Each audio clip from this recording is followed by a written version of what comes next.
তো নমস্কার বন্ধুগণ, আজকের ভিডিওটা সমস্ত পুরুষ জাতির উপরে লেখা হয়েছে যে একটা প্রকৃত পুরুষ কত রকমের যে স্যাক্রিফাইস করতে লাগে, ঘরের দিকে তাকে কত রকমের স্বপ্ন যে বিসর্জন দিতে লাগে, এটা নিয়ে 2-3 লাইন লেখছি। আর যদি আমার তরফ থেকে কোনো ভুল করে থাকি তো আমার ক্ষমা করবেন, আর কানে হেডফোনটা লাগায় শুনবেন যে পুরুষ হওয়া সহজ কথা না। তো শুনলেন আর কমেন্টের মধ্যে একটু প্রতিক্রিয়া দিয়েন।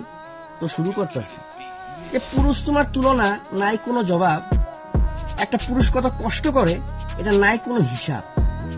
ঘরে আছে ছোট বই, দিতে হইব বিয়া, কষ্ট করে বিয়া দিলাম ধার দেনা নিয়া। বাবা মারে দেখতে লাগবো নিজে না খায়া, কারণ মা বাবাই হইল একমাত্র ছায়া। বৃদ্ধ মা বাবা ঘরে আছে রোগে আক্রান্ত, জীবন যুদ্ধে লড়াই করে পুরুষ তুমি বিক্রান্ত। পরিবারের লাঙ্গল নয়া পুরুষ চলে মাঠে, সাহায্যের হাত কেউ বাড়ায় না পুরুষের পথে। শুধু মা বাবাই নয়, ভাবতে হয় বউ শিশুর কথা। পরিবারের আশা পূরণ না করতে পারলে মনে হয় ব্যথা।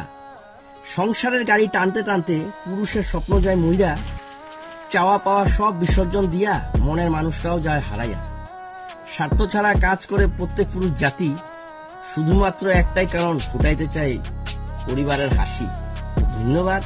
এইটুকু লেখছি, আর আগামীতে আরো বড় করে লেখুন, আপনাদের সবাই ভালো হবে।